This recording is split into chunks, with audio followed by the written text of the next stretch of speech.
नमस्कार, स्वागत है आपका कैपिटल टीवी में। गोरखनाथ मंदिर पर हमला करने वाले अहमद मुर्तजा अब्बासी के बैंक अकाउंट्स में लाखों रुपए कहां से आए, उसकी आय का स्रोत क्या है, अब एटीएस इसी राज को खंगालने में जुट गया है। एटीएस ये भी पता लगाने की कोशिश में है कि मुर्तजा ने जो रकम सीरिया सहित अन्य देशों में भेजी है उसके पास कहां से आई। क्या ये पैसे मुर्तजा के हैं या उसके परिवार का ही है, या फिर कहीं से फंडिंग की गई है। एटीएस की जांच में क्या निकला है, इस रिपोर्ट में देखिए।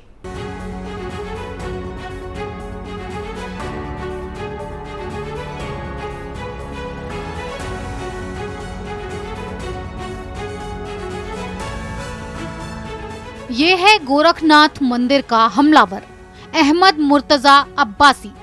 इसने गोरखनाथ मंदिर में घुसकर जब पुलिस वालों के हाथ काट दिए तो पूरे देश में सनसनी फैल गई।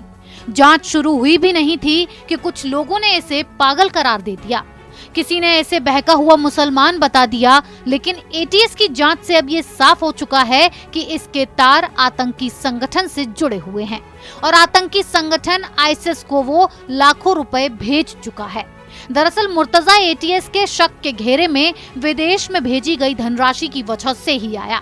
सुरक्षा एजेंसियों को मुर्तजा पर शक हुआ और तभी एटीएस की टीम जांच करने उसके घर गई थी। मुर्तजा को जब पता चला कि एटीएस की टीम उसके बारे में जानकारी जुटाते हुए घर पहुंच गई है, उसके बाद ही वो भागकर नेपाल गया था। अगले दिन उसने गोरखनाथ मंदिर पर तैनात सुरक्षा कर्मियों पर बांका से हमला कर दिया।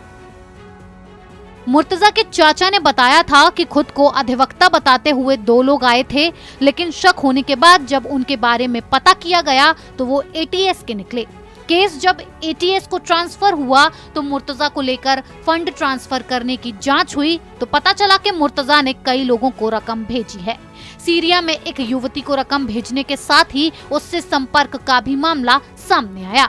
टीम ने जब मुर्तजा का बैंक खाता खंगाला तो उसमें काफी रुपए थे। इसके बारे में जानकारी के लिए एटीएस ने पहले मुर्तजा और उसके बाद उसके माँ बाप से पूछताछ की।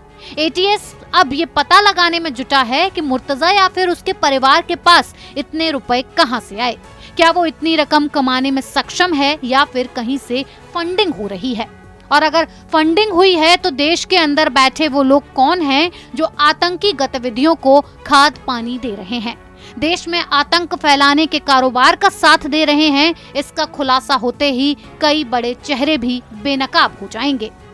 जैसे जैसे इन्वेस्टिगेशन आगे बढ़ रही है वैसे वैसे नए नए खुलासे हो रहे हैं। अब तक की जांच में ये साफ हो गया है कि अहमद मुर्तजा अब्बासी कोई पागल नहीं बल्कि एक हार्डकोर जिहादी है, जिसके तार आतंकी संगठन और यूपी में फैले स्लीपर सेल्स के साथ जुड़े हुए हैं। जो नेता और पत्रकार मुर्तजा को बचाने की कोशिश कर रहे हैं वो अब शर्मिंदा हो रहे हैं, दुनिया को मुंह दिखाने लायक नहीं बचे हैं। इस खबर में फिलहाल इतना ही। बने रहिए कैपिटल टीवी के साथ। नमस्कार।